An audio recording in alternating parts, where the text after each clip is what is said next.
샬롬, 반갑습니다. 할렐루야. 분당 주신교회 TV 박에스더입니다.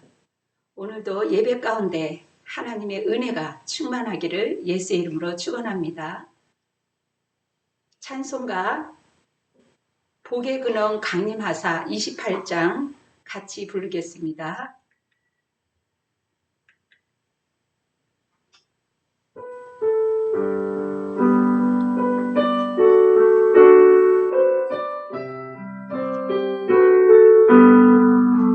복의 근원 강림하사 찬송하게 하소서. 한량없이 자비하심 증량할 길 없도다.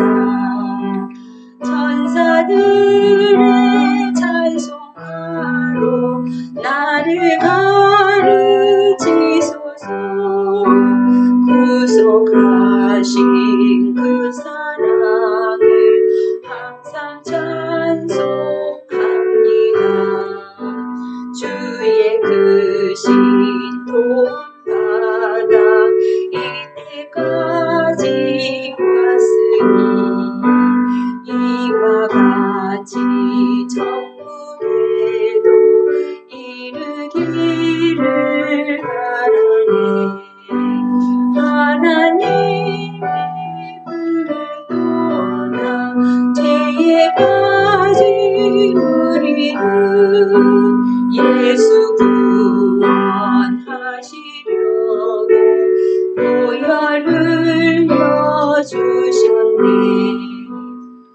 그의 이 하늘에 받고 일생 믿진 자 되니 주의 은혜 사슬대사 나를 주께 내소서. 우리 마음은 연약하여 범죄하기 쉬우니 하나님이 받으시고 천국 이루시소서.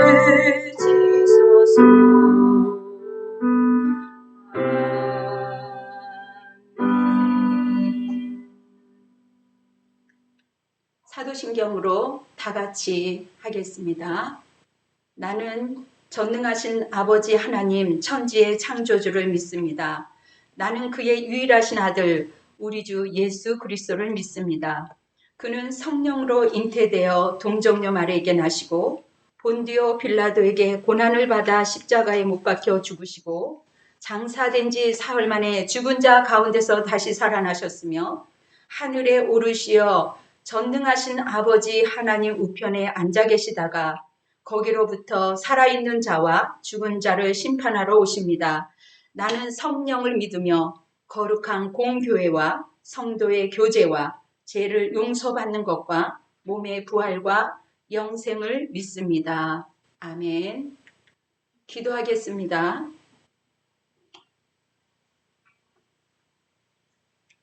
모든 순간순간마다 저희를 다스려 주신 하나님 아버지 감사합니다. 성령의 역사로 대한민국을 하나님 이제 위대한 나라로 우뚝 설 수 있도록 주님 도와주시옵소서. 다시 코로나로 기승을 부리고 있지만 아버지 하나님의 은혜로 잠잠케 되기를 원합니다. 아버지 하나님, 때로는 우리가 하나님 앞에 무릎을 꿇지 않았던 것들을 회개합니다.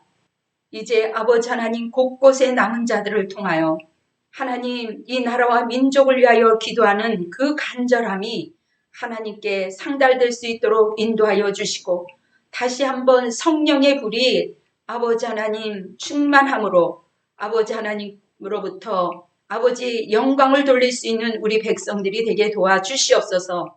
예수 충만함으로 하나님 우리가 또 한번 부흥의 불길을 태워올 수 있도록 주께서 역사하시기를 원합니다. 십자가에 달리셔서 죄악을 거두신 하나님, 외롭게 모든 죄를 감당하시는 하나님을 높이게 하옵소서. 오늘 이 시간 예배에 주님께서 함께하여 주시고 아버지 하나님 모든 가란 마음들을 해갈게 도와주시옵소서. 우리를 구원하신 예수 그리스도의 이름으로 간절히 기도드리옵나이다. 아멘. 성경 봉독하겠습니다. 마가복음 1장 2절 8절입니다. 다 같이 합독하겠습니다. 선지자 이사야의 글에 보라, 내가 이 사자를 내 앞에 보내노니 그가 내 길을 준비하리라.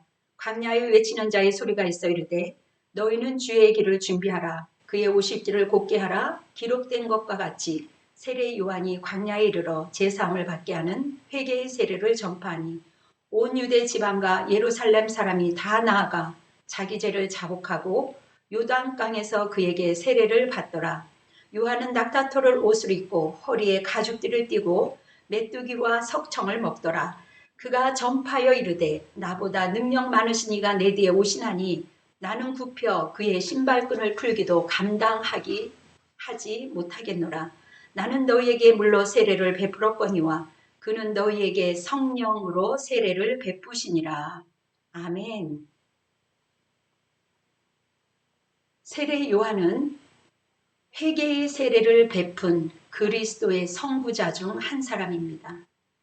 오직 예수님만 높은 위대한 인생을 사신 분입니다.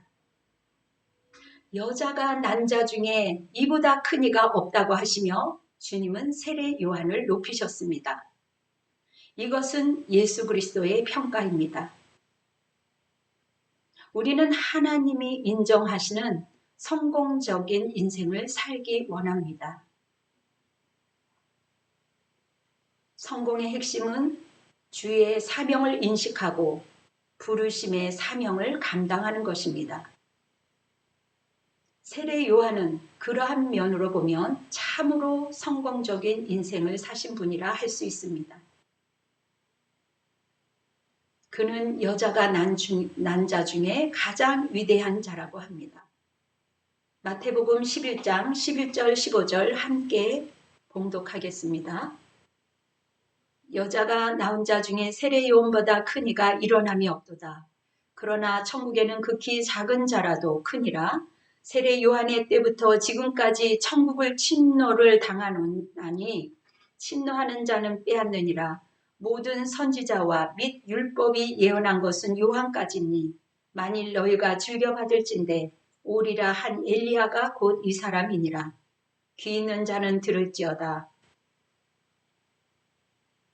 세례 요한은 엘리야의 후손으로 세례 요한을 여인이 난 자 중에 가장 위대한 자라고 말씀하셨습니다. 절대 권력인 헤롯도 세례 요한 앞에서는 두려워 떨 만큼 세례 요한이 당대에 끼친 영향은 대단했습니다.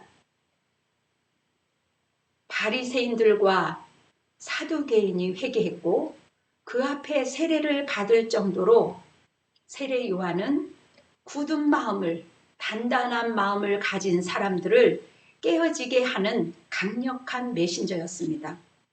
그가 독사의 자식들아 선포했음에도 불구하고 사람들은 오히려 회개하며 하나님께 돌아왔습니다. 세례와 같은 사람들까지도 나와서 회개하였고 수많은 군중들이 세례에 동참했습니다. 오늘도 저와 여러분이 회개함으로 깨끗하고 겸손한 신령과 가정과 직장에 우리의 삶 속에 하나님의 이름이 높아져야 할 것입니다. 하나님이 다스림과 인도하심과 복주심의 은총을 누리시기를 예수 그리스도의 이름으로 축원합니다. 세례 요한의 말씀이 도대체 어떻게 했기에 이렇게 수많은 영혼들이 변화가 되고 그 이름을 듣고 떨게 만들었겠습니까? 세례 요한은 군대를 가진 것도 아니었습니다. 재물을 쌓은 부자도 아니었습니다. 권력의 핵심도 아니었습니다. 공부를 많이 하여서 학문이 탁월한 것도 아니었습니다. 지적으로 사람을 감동시킨 것도 아니었어요. 그렇다고 그가 외모가 화려해서 주목받은 분은 더더욱 아니었습니다. 그런데 어떻게 세례 요한이 그렇게까지 강한 영향력을 끼칠 수 있었을까요? 가장 큰 이유는 그의 인생이 사명을 위해서 태어났습니다. 사명에 붙들린 인생이었기 때문이에요. 사명에 붙들린 사람은 목적과 비전을 향해서 담대해지고 단순해지고 심플해지는 것입니다. 그는 오직 하나님께 소명이 무엇인지 그 시대의 메시지를 정확하게 인식한 사람입니다. 그는 위대한 증거를 하도록 하나님께서 세례 요한에게 소명을 넣어주셔서 감당케 하신 것입니다. 세례 요한은 영적인 위치가, 삶의 그 위치가, 그 자리가 높아졌음에도 불구하고 삶의 태도와 자세는 아주 낮아진 겸손한 사람이었습니다. 영광과 존귀를 받아야 하는 분은 오직 예수님만이라고 높이셨습니다. 본문의 내용은 세례 요한에 대한 기록이지만 세례 요한에게 초점을 둔 게 아닙니다. 하나님이 말하고 있는 것입니다. 세례 요한은 위대한 증거를 위해 시대에 맞게 사용된 자입니다. 요한은 오늘 성경이 예언한 섭리에 의한 선지자로 온 것입니다. 마가복음 1장 2절 3절 봉독하겠습니다.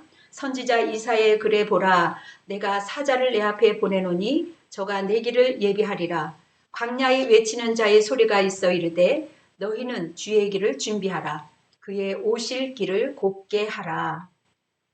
이 말씀은 출애굽기와 말라기를 통해서 하나님께서는 내 앞에 한 예언자를 보내리니 내 앞에 준비된 자, 예비한 자를 보낼 것이다 라고 예언하였습니다. 예언 이후에 인간이 범죄하여 세상에 말씀이 끊어졌어요. 말씀이 끊어진 그 비극, 말씀이 들려지지 않는 그 이후에 인간의 처참함을 아십니까? 가장 무서운 것 중에 하나는 인간이 자기의 소욕대로 행하는 것이에요. 자기의 소견에 옳은 대로 행하기 시작하는 것입니다. 그때부터 방황이 오고 시행착오가 시작됩니다. 영적인 늪에 빠지게 됩니다. 인류 전체가 길을 잃어버렸을 때 하나님께서는 이 인류에게 새로운 희망을 주시기 위하여 메신저를 보내신 것입니다. 말라기 예언 이후 400년 동안의 침묵기가 있었어요. 깊은 흑암과 암흑과 정치적인 혼돈이 있었습니다. 경제적인 어려움이 있었어요. 종교적인 깊은 암흑 시기였습니다. 누구도 우리를 위하여 메시아가 올 것이라는 기대조차 하지 못했어요. 원래 구약의 모든 선지자들은 광야에서 엘리야처럼 등장했어요. 엘리야도 광야 출신으로서 바알과 아세라 선지자 850명을 상대해서 승리한 사람입니다. 그도 위대한 광야의 소리였습니다.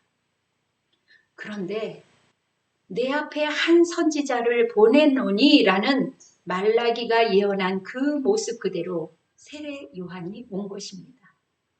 그리고 그는 사명에 붙들려 그 사명을 위하여 인생을 살았습니다. 바람이 부는 대로, 물결이 치는 대로, 우리의 내키는 대로 사는 것만큼 우리를 허망하게 만드는 것이 없습니다. 오늘도 나를 호흡하게 하는 그 주님의 사랑, 사명이 있다는 것을 인식하시기 바랍니다. 여러분 한 분 한 분을 부르실 때 그 일을 위하여 부르셨습니다. 하나님은 그 일을 위하여 우리를 모으셨습니다. 그리고 그 일을 위하여 크고 비밀한 그 일을 여러분에게 펼치실 것입니다. 여러분이 그 일을 하나님 앞에 하나하나 이뤄가면서 그의 뜻과 성취를 누리며 나아가게 될 것입니다. 당시 제사장으로서 권세 중에 하나가 재물을 판결하는 것이었는데요. 양을 가지고 예배하러 오면 그 양의 등급을 매기는 시대였습니다. 그래서 아무리 멀리서 왔어도 오직 최고의 재물만 드릴 수 있었어요. 만약에 부정하다고 등급을 매기면 그 재물로는 예배를 드릴 수가 없었어요. 그래서 제사장에게 잘 보기 위해서 뇌물을 주었던 것입니다. 흠이 있어도 1등급 판정을 받기 위해서 뒤에서 몰래 뒷거래를 했어요. 그래서 제사장은 원치 않든 원하든 많은 불의한 것을 축적하게 되었습니다. 세례 요한은 제사장 집안에 태어난 사람으로서 아비야의 반열에 속한 제사장입니다. 그는 충분히 영화로운 그러한 그 기득권을 가지고 삶의 기득권을 가지고 재물을 쌓으면서 편안하게 안주하게 살 수 있었어요. 그러나 하나님은 그를 시대에 외치는 자의 소리로 만들기 위해 철저한 아웃사이드로 만드신 겁니다. 마가복음 1장 3절을 다 같이 봉독하겠습니다. 광야에 외치는 자의 소리가 있어 이르되 너희는 주의 길을 준비하라. 그의 오실 길을 곧게 하라. 기록된 것과 같이 세례 요한은 영성이 자라도록 광야에서 훈련받았어요. 하나님은 시대적 인물을 키우기 위해서 광야로 몰아냈기도 합니다. 그곳에서 끝까지 견디는 자로 훈련시키지요. 광야는 하나님을 만나는 절호의 장소입니다. 광야는 외로운 곳이죠. 특별히 유대 광야는 그 연간 70mm의 강수량이 가진 곳입니다. 이 70mm의 강수량 가지고는 농사를 지을 수가 없어요. 조그마한 잡초만이 자랄 수밖에 없는 겁니다. 황량한 광야예요. 비탈길이 있어요. 계곡이 있어요. 가보니까 높은 산에 거기에는 도저히 사람이 살 수가 없을 정도로 험난한 곳입니다. 모든 의식주가 불편한 곳이에요. 광야에서 그가 어떻게 견뎠을까요? 우리도 광야를 거쳐야만 단단해진다는 것을 알 수가 있어요. 그런데 우리는 그것을 알면서도 떡을 요구합니다. 그게 우리예요. 우리는 떡에 매여서 익숙한 것에, 편한 것에 안주하려 합니다. 더 좋은 것, 더 귀한 것을 요구하는 것이 인간의 본능이죠. 특히 먹을 것을 절제한다는 것 결코 쉬운 일이 아닐 겁니다. 그는 최악의 상태에서 지엽 열매, 메뚜기 열매를 먹고 살았습니다. 물론 반찬이 많으면 좋겠지요. 그러나 결코 많다고 좋은 것만은 아닙니다.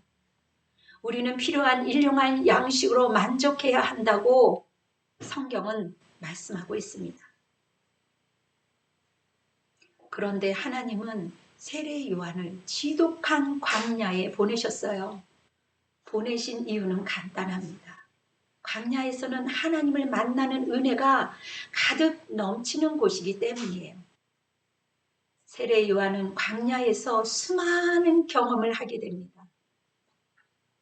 그의 마음속에는, 그의 심령 속에는 어느 순간부터 하나님으로 가득했습니다. 그에게는 확신이 생겼어요. 열정이 생겼어요. 새로운 영적 세력이 이 땅의 도래함을 선포할 수 있는 능력이 생긴 겁니다. 시대적으로 문명은 바알의 문명, 바벨론의 문명입니다. 세상에 인간에 쌓인 모든 기득권의 현장에는 하나님을 향하여 대적하잖아요. 인간은 마음대로 하고 싶은 높아진 욕망과 정욕의 성이 있습니다. 하나님은 이 가운데 시대를 여는 메신저를 세우기 위하여 세례 요한을 광야에서 훈련시켰던 것이죠.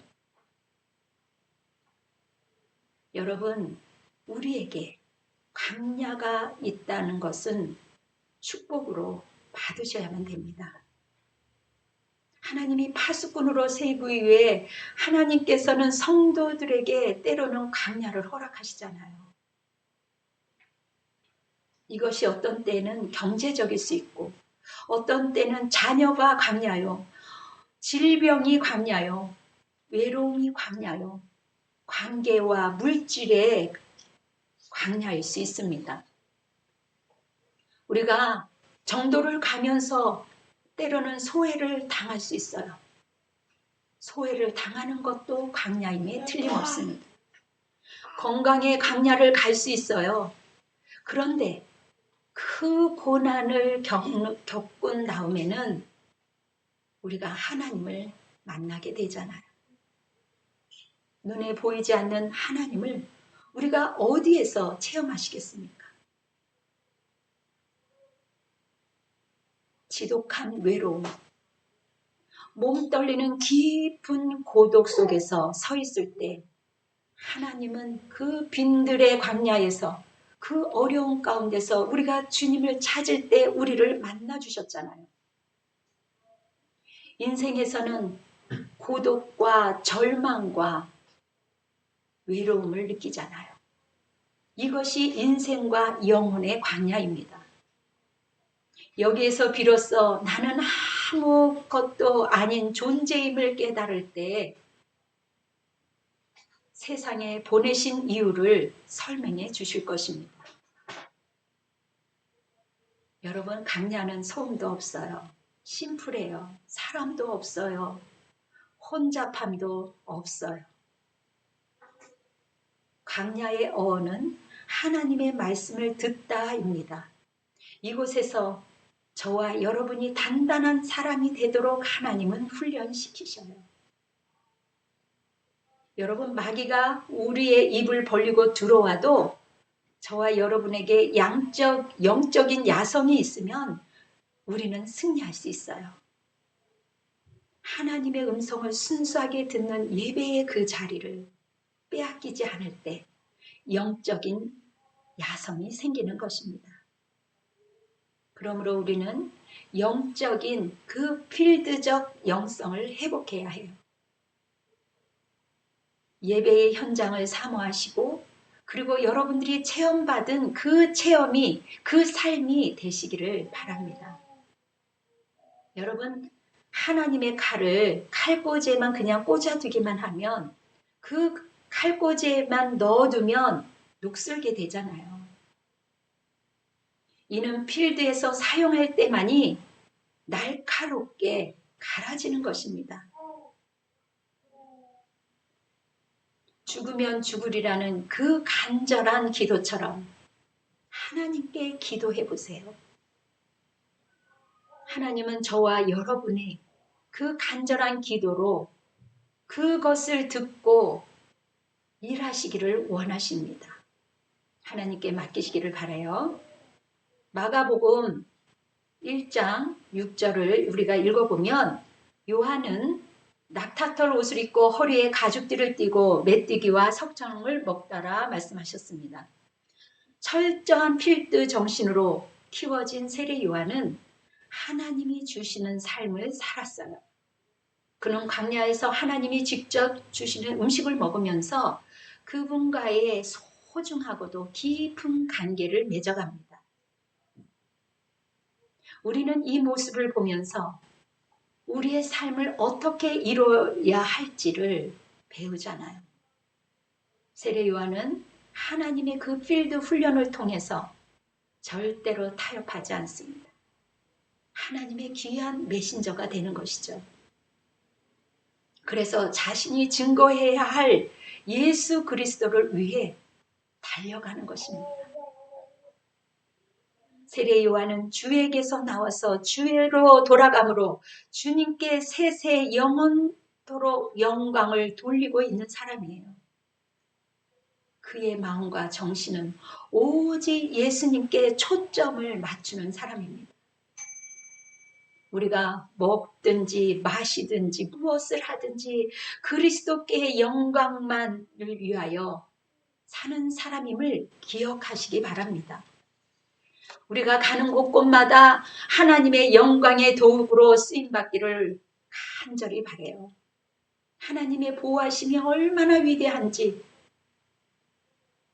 여러분, 우리가 믿음이 생기면요, 마귀가 한 길로 왔다가 7길로 도망가는 그러한 경험을 하게 됩니다. 세례 요한은 권력을 잡고 열심 당원들이 모아서 자신들의 그 당을 짓고 있었어요. 계속해서 그렇게 만들어 갈 수 있었습니다. 그러나 안드로와 아볼로와 같이 자신을 열심히 따랐던, 그리고 모든 제자들을 그리스도를 따르도록 내어준 사람이에요. 요한복음 3장 30절 읽어보겠습니다. 그는 흥하여야 하겠고 나는 쇠하여야 하리라 하니라. 자신의 정체성을 우리는 분명히 해야 합니다. 내가 하나님을 위해 일할 수 있어요. 내가 하나님을 위해 일한 한 사역과 그 봉사의 수고는 내가 했어도 영광은 하나님께 올려드릴 때 상급이 있는 겁니다. 세례 요한은 주님의 길을 준비하는 선구자로서 광야에서 외치는 자의 소리, 곧 메시아의 출현을 알리는 것이었어요. 나는 여러분에게 물 세례를 줍니다. 나는 여러분에게 육체를 씻는 세례를 줍니다. 그러나 내 뒤에 오시는 예수님은 성령 세례를 주는데 그 성령 세례는 속을 태우고 여러분의 죄를 태우는 성령의 세례를 줄 것입니다. 나는 여러분에게 물 세례를 주지만 그 예수님은 여러분들에게 성령 그 세례는 여러분 완성을 시키는 세례입니다. 세례 요한은 나는 그분의 종이에요. 나는 그분의 종입니다. 나는 그분의 도구예요. 나는 그분의 청직이다라는 자신의 정체성이 분명한 자였어요.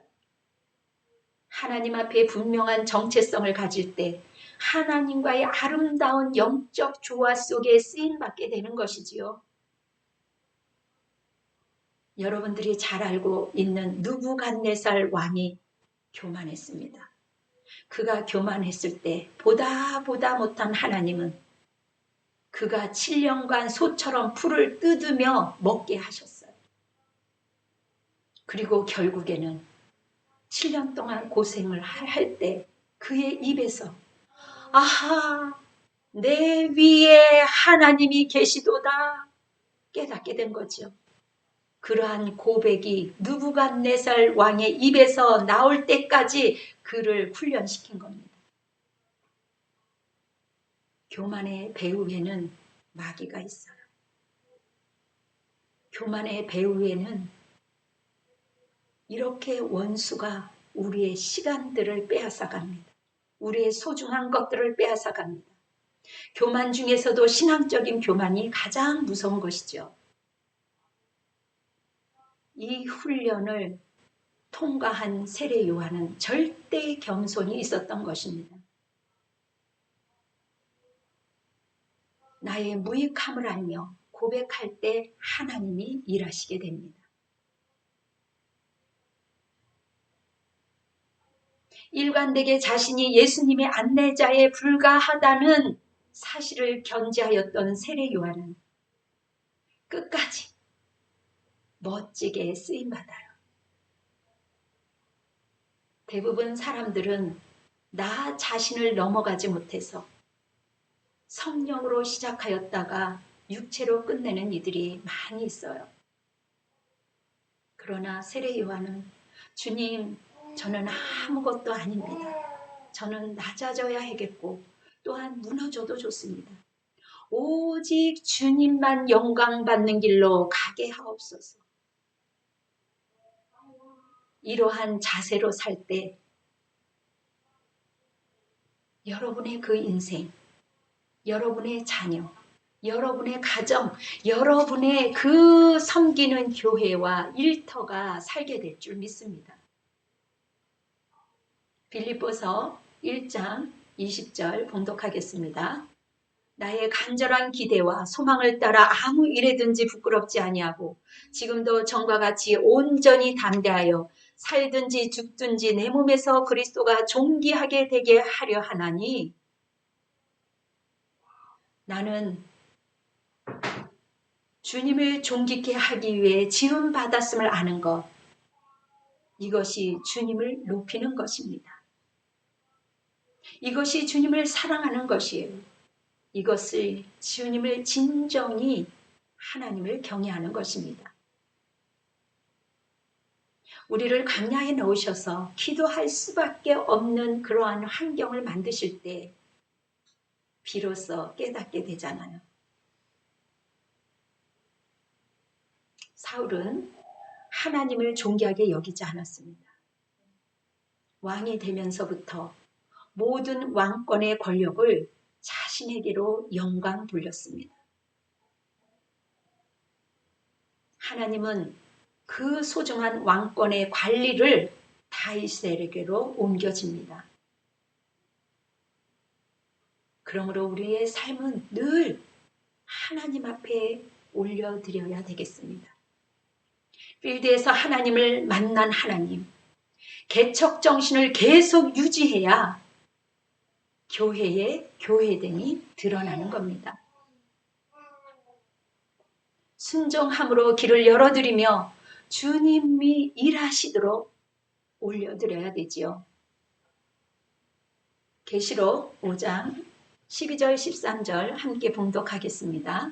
큰 음성으로 가로되 죽임을 당하시는 어린 양은 능력과 부와 지혜와 힘과 존귀와 영광과 찬송을 받으시기 합당하더라 하더라. 내가 또 들으니 하늘 위에와 땅 위에와 땅 아래와 바다 위에와 또 그 가운데 모든 피조물이 이르되 보호자에 앉으신 이와 어린 양에게 찬송과 존귀와 영광과 권능을 세세토록 올릴지어다 하니, 여러분, 우리가 천국을 바라보는 성도라면, 하나님을 높이는 사람이라면 스스로 하나님 앞에서 자신을 낮추고 하나님 앞에 엎드려져야 하는 것이죠. 하나님 앞에 온전히 기도하며 주님께 나아가야 되는 것입니다. 마가복음 1장 7절을 읽어보겠습니다. 그가 전파하여 이르되 나보다 능력 많으신 이가 내 뒤에 오시나니 나는 굽혀 그의 신발끈을 풀기도 감당하지 못하겠노라. 여러분, 이 말이 나의 심령 깊은 가운데서 우러나와야 되는 거예요. 내 안에 자아의 세력을 향해서 내 영혼을 향해 이 말이 선포되어져야 하는 겁니다. 우리는 온전히 그분 앞에서 예배를 드려야 하는 것이죠. 우리가 안주하지 않고 부패하지 않고 현장으로 나아가야 되는 거죠. 신발끈의 의미는 여러분, 종들이 주인의 신발을 이렇게 벗겨주는 일을 했어요. 세례 요한이 자신이 그 일을 위하여 부름받았다고 말하는 것이에요. 그에게는 이렇게 깊은 영적 자유가 있었기에 이렇게 겸손히 말할 수가 있었습니다. 나는 아무것도 아닌 존재예요. 나의 존재는 오직 예수 그리스도 때문에 존재한다는 그 세례 요한의 살아있는 겸손의 교배가 아니겠어요?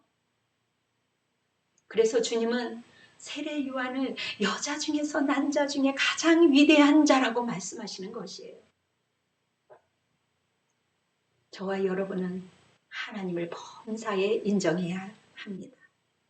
할 일과 여러분의 할 일과 하나님의 할 일을 잘 구분해서 우리는 하나님 앞에 우리는 굽히는 자로서 범사에 하나님을 인정하고 하나님께 경배하며 주님께 나아가야 될 줄 믿습니다. 그리고 하나님을 인정하는 그 믿음의 자리에서 하나님을 존중하며 기쁘시게 일하시도록 내어줘야 되지요. 여러분, 가나안 혼인잔치 잘 아실 겁니다. 그 가나안 혼인잔치에 포도주가 떨어졌어요. 예수님의 어머니 마리아가 믿음을 가지고 한 말은 너에게 무슨 말을 하시든지 그대로 하라 하였습니다. 예수님이 하는 대로 그분의 길을 열어드려라. 너는 순종함으로 길을 열어드려라. 너희는 길을 닦고 예비하는 자가 되어서 일하시게 하라는 것이지요. 예수님이 어떠한 말씀을 하시든지 우리는 하나님의 말씀을 믿어야 합니다. 하나님은 이미 성경이라는 그 말씀을 통해서 약속하셨어요. 그 약속을 저와 여러분이 믿어주는 게 우리가 해야 할 일입니다. 하나님의 말씀을 믿어야 해요. 이러한 기본기가 될 때에 우리가 하나님 앞에 믿고 구한 것은 이루어지는 줄 믿어요. 하나님의 약속을 믿고 성령을 간절히 기다렸던 사람들은 성령 세례를 다 받았어요. 성령으로 충만해졌어요. 행복해졌어요. 하나님이 주시는 그 기쁨으로 살아가지요. 날마다 새로워지고 하나님이 때로는 두려움 가운데서 담대함을 주고 능력의 사람으로 권능의 사람으로 세워져 가는 거예요. 예전에는 우리가 생존적인 사람으로 살아갔다면 예수를 경험한 사람은 사명적인 사람으로 완전히 바뀌어 가는 거죠. 여러분, 결국은 우리가 말씀을 통해서 우리도 세례 요한처럼 내가 내 삶을 살아가는 것이 아니라 하나님이 살아주시는 인생을 사시기 바랍니다. 내 삶의 향로를 하나님께 맡기시기 바랍니다. 우리 삶에 폭풍이 몰려오고 그 환경이 어려워도 광야를 걸을지라도 심지어 우리는 하나님이 우리의 황해자가 되신다는 것을 우리는 믿으셔야 되는 거죠. 저와 여러분에게 완전히 피할 길을 주실 겁니다. 저와 여러분을 보호해 주실 것을 믿으시기 바랍니다.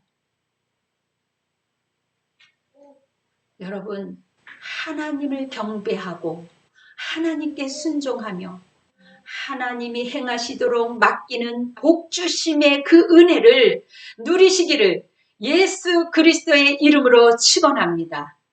아멘.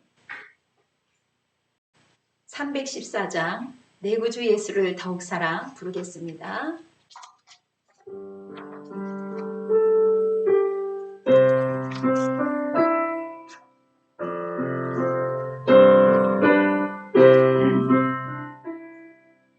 내 구주 예수를 더욱 사랑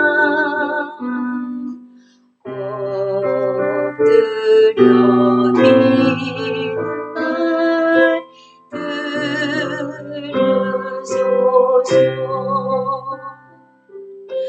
내 진정 소원이 내 구주 예수를 더욱 사랑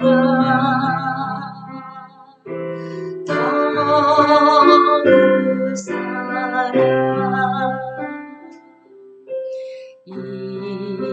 이전에 세상은 기뻤어도 지금 내 기쁨은 오직 예수 다만 내 믿음만 내 구주 예수를 더욱 사랑 더욱 사랑 이 세상 떠날 때 찬양하고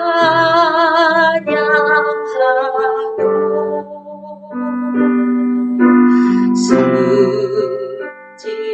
때 하는 말 이것일세 다만 내 믿음만 내 구주 예수를 더욱 사랑 더욱 사랑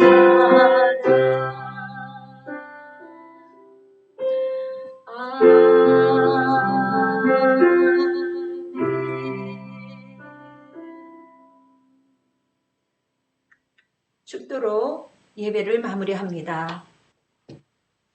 성령 하나님, 우리의 어려움을 딛고 일어서도록 도와주셔서 감사합니다. 하나님이 말씀하시면 우리는 순종하겠습니다. 이를 행하여 주시옵소서. 우리의 삶에 향기가 나게 하시고 힘있게 살게 하시는 하나님께 감사드립니다. 우리를 끝까지 거절하지 않으시는 하나님, 우리의 회복을 원하시고 믿음의 회복되기를 원하시는 하나님, 점점 변화되어 예수 그리스도를 닮아가게 하여 주옵소서. 하나님, 우리가 보이는 표징으로 살아가는 것이 아니라, 그들을 판단하는 것이 아니라 보이지 않는 그 진리를 더 사모하게 하여 주시옵소서.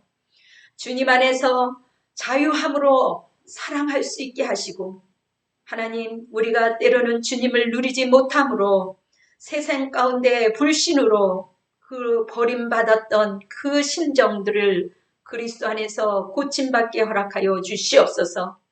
주님을 누리지 못하고 세상 가운데 있는 불신과 그 버림받았던 것들이 그리스도 안에서 회복됨으로 가장 작고 없는 자를 사랑하시는 주님을 사랑하며 나도 이러한 이웃을 영접하며 섬길 수 있는 능력을 부어주시옵소서. 성도들의 건강을 지켜주시옵소서.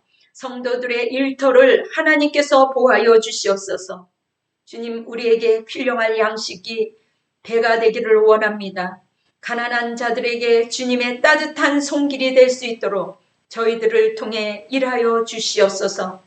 하나님, 헌물과 헌신을 하나님께 올려드립니다. 주님을 감동케 하는 하나님의 귀한 성도들 되게 허락하여 주신 아버지, 그들을 보호하여 주시고 지켜 주시옵소서. 이제는 우리 주 예수 그리스도와 성령님의 임재하심이 성령 충만으로 부활의 신앙을 가지고 돌아가는 분당 주신교회 성도들과 또한 이 시간 온라인으로 말씀을 듣는 모든 이에게, 열방들에게 지금으로부터 영원토록 함께할지어다. 아멘.